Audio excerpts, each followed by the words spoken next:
Good afternoon, everyone, and welcome to your Rangers Review News Bulletin for this Thursday, the 13th of February. I guess it's press conference day -1. We will hear from Philip Clement tomorrow ahead of Sunday's encounter against Hearts at Tynecastle.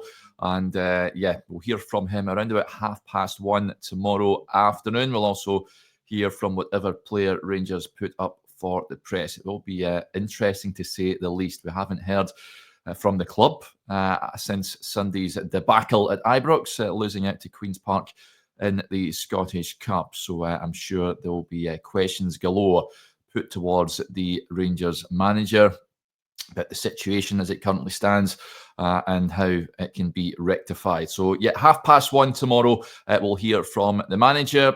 As ever, you'll get all the latest from the Rangers Training Centre on YouTube and on the website. So keep your eyes peeled for that. In terms of actual news, well, not a lot happening to say the least. As I touched on there, we haven't really heard from Rangers since Sunday's disastrous results. If you tuned into the morning briefing, you will have seen we did mention that Patrick Stewart, the CEO, has met with the Rangers Fan Advisory Board.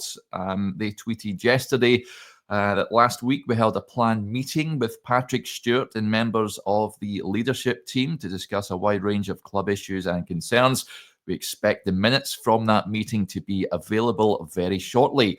Furthermore, we have been in contact with the club since last weekend's disastrous Scottish Cup performance to convey the strength of fan sentiment following that unacceptable result. So, as we touched on earlier on, hopefully we'll see the minutes of that meeting at some point in the not too distant future.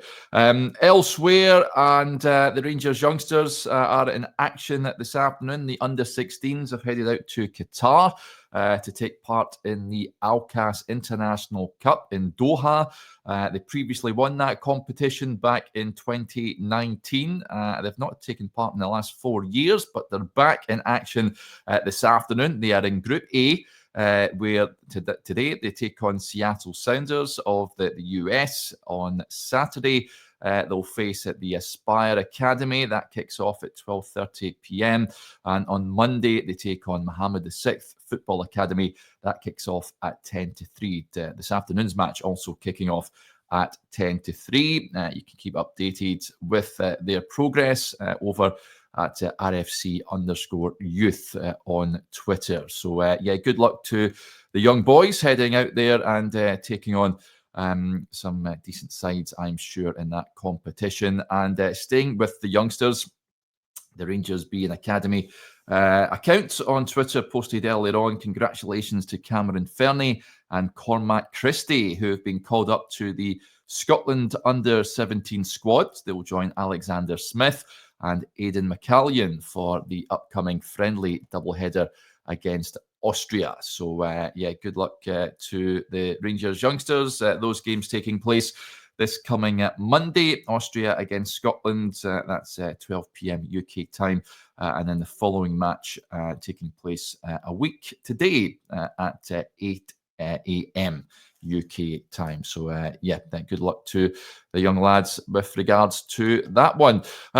Looking on elsewhere, and of course, we touched on it on the morning briefing. Sad news this week with the passing of a Rangers figure that was much loved, and that was former commercial manager Bob Riley. There's a picture of him in an old Rangers store, and a real fantastic servant to the club. He'll be sadly missed. He passed away on Monday at the age of 87. And you may have seen on Twitter that the Rangers Youth Development Director, Colin Stewart, and posted a very poignant message on there. It read, "We've sadly lost a true Rangers character.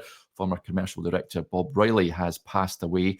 Bob was a huge influence, very influential before and throughout the 9 in a row years. Bob was key to selling the old Edmonston house to raise the £1 million to buy the training centre land. Bob was also key to us buying Richard Gough. His book would have been a bestseller.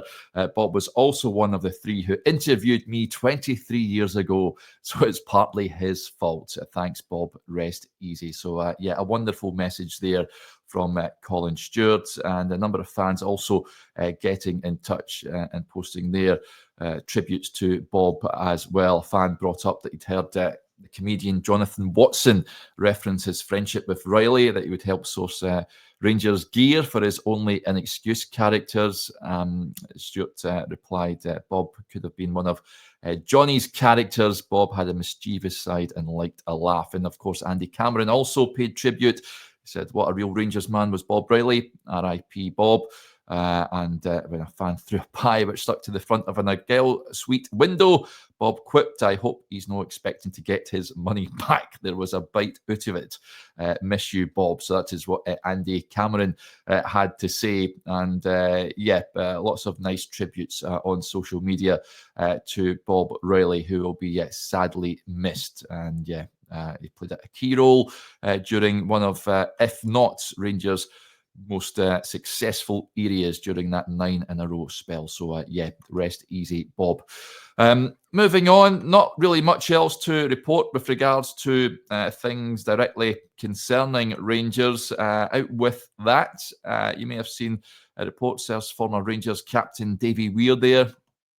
He's been tipped for a return to Everton. This is according to a report by The Telegraph. According to them, the Toffees are assessing their options amid uncertainty over the future of current director Kevin Thelwell.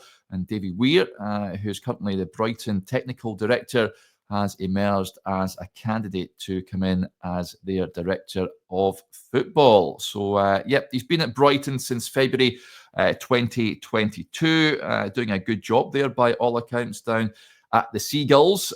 So, yeah, it looks like it could be reunited with former boss Davy Moyes at Everton at Goodison, of course. A good result for them last night, a dramatic Merseyside derby. And yeah, I think he's doing a good job there, Davy Moyes at Everton. And Davy Weir, I'm sure, would be a good addition if they can get that one over the line. So yeah, I wish him well if he heads back there. So that's pretty much it in terms of news this afternoon, folks. Not a lot going around, as you can see. So yeah, we will have a lot more to come tomorrow. We'll have the press conference at Reaction video. We'll also have all the latest what is to be said at the press conference. Keep your eyes peeled on YouTube and on the website for that. We are also recording, those of you that are Rangers Review Extra members, myself, Johnny and Joshua are starting a sort of bi-weekly show where we'll look ahead to the game at the weekend. That will be available to watch. We're aiming to record around about 4:30, so you can join us for that. We'll discuss what the team's going to look like, I guess, and what has been a pretty turbulent week, all things with regards to Rangers. So yeah, 4:30 for that. Those of you that are extra members. And just a heads up, I spoke to Scott Semple, cracking guy over in Hong Kong, about this year's ORSA event, which takes place at the end of May. So he gave us an insight into what you can expect if you're planning to head over to Hong Kong this year. So that will be available to watch on Saturday morning. And yeah, tomorrow morning I'll be joined by Stevie 9:30 on the briefing. So we hope you can join us for that. But yeah, thanks for your support as ever. Just a reminder, if you are not a subscriber to the website, then just hit that subscribe button, hit the notification bell. You'll never miss a video when we go live. But yeah, we'll wrap up there for now. Enjoy your Thursday and we'll speak to you tomorrow morning. Bye for now.